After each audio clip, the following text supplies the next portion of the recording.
Հայկական գյուղմթերքի արտահանման ռուսական սահմանափակումները շրջանցելով միայն հնարավոր է սնանկացման վտանգից փրկել գյուղատնտեսական ձեռնարկությունները, նկատում են տնտեսագետները։ Մի քանի 100 տոննա ծիրան, լոլիկ կամ կեռաս եվրոպական երկրներ արտահանելով հնարավոր չէ ծածկել գյուղմթերքի առևտրի այն բացը, որն առաջացել է վերջին 1.5 ամսում։ Եթե մեր գյուղատնտեսական ապրանքները այլ ճանապարհներով հայտնվի Ռուսաստանում, դա բնականաբար որոշակիորեն կմեղմի այն խնդիրը, մենք այսօր շուրջ 300 միլիոն դոլարի կարգի գյուղմթերքների ապրանքների իրացում ունենք, արտահանում ունենք, դրա գերակշիռ մասը գնում է Ռուսաստան։ 2018-ից հետո Հայաստանից գյուղատնտեսական ապրանքների արտահանումը ԵԱՏՄ շուկա, հատկապես Ռուսաստան 4.5 անգամ ավելացել է։ Եվրոպական երկրներ արտահանումը մնացել է նույնը, ասում է Հայաստանի ֆինանսների նախկին նախարարը։ Մեզ մոտ 2018 թվականից մինչև 2025 թվականը դա թվերն են փաստում, դա ես չեմ ասում, թվերը ասում են, որ մեր կախվածությունը Ռուսաստանից ավելացել է։ Ասենք օրինակ արտահանումը 2018 թվականին դեպի Եվրոմիություն եւ դեպի Ռուսաստան գրեթե նույնական էին, 666 միլիոն եւ 686 միլիոն։ Արամյանի խոսքով, եթե ավանդական շուկա արտահանումը չվերականգնվի, 3-4 ամիս հետո սնանկացումը կամ բիզնեսի փակելը անխուսափելի կլինի։ Իսկ մի քանի ամսում հայկական գյուղատնտեսական բոլոր ապրանքները եվրոպական շուկայում վաճառելը խաղուպարզ չէ։ Դա բարդ է, այդքան հեշտ չի։ Առավել եւս, որ գյուղատնտեսական մթերքները ամբողջ աշխարհում է այդպեսին, որ ֆիտոսանիտարիայի եւ սանիտարիայի խիստ կանոնների ներքո են։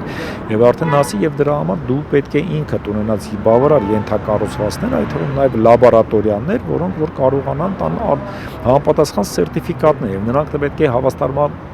հավատարմագրված լինեն ամբողջ աշխարհում։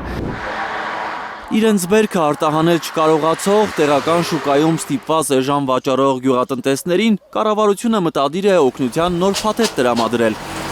Երկուշաբթի քաղաքացիական պայմանագրի վարչության նիստից հետո ճեպազորույցում ասել էր էկոնոմիկայի նախարարը։ Մինչ այդ գործադիր է որոշել էր պետության սահմանած ստանդարտներին համապատասխանող ջերմոցների վարկերը սուբսիդավորել։ Այն գումարը, որը կորցրել են մեր արտադրողները, իրենք այդ կորցրած գումարի ծանրաբեռնվածությունը, որը կարող էր լինել, մի մեծ չափով չլինի իրենց վրա։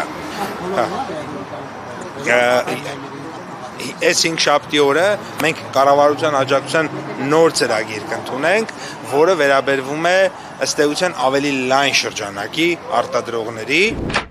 Ինչու է Փաշինյանի կաբինետը որոշել օգնության երկրորդ փաթեթը տալ գյուղատնտեսներին, եթե ամենօրյա ռեժիմով էկոնոմիկայի նախարարը հայտարարում է հարյուրավոր տոննաներով լոլիկի, ծիրանի, կեռասի ու ծաղկի արտահանման մասին, զարմանում է տնտեսագետը։ 2027 էլ չէ ստանում։ Արամյանը նկատում է, ԵԱՏՄ շուկայում հայտնվող հայկական գյուղմթերքը հիմնականում սպառվում է հայկական մեծ սփյուռքի շնորհիվ։ Եվրոպայի հայկական սփյուռքը էականորեն տարբերվում է։ Մտածել, որ մեր գյուղապրանքը շատ հայտնվելու է Եվրոմիությունում, դա այդպես չէ, չհաշվեց լոգիստիկ խնդիրները, չհաշված մշակութային բարերները, չհաշված նաև սփյուռքի ներկայությունը, որովհետև գիտեք, Եվրոպայում շատ ավելի սատուրացված է սփյուռքը, իսկ Ռուսաստանում շատ ավելի կենտրոնացված։ Բացի այդ, Ռուսաստանում հայկական միրգ բանջարեղենն ավելի մրցունակ է, քան Եվրոպայում։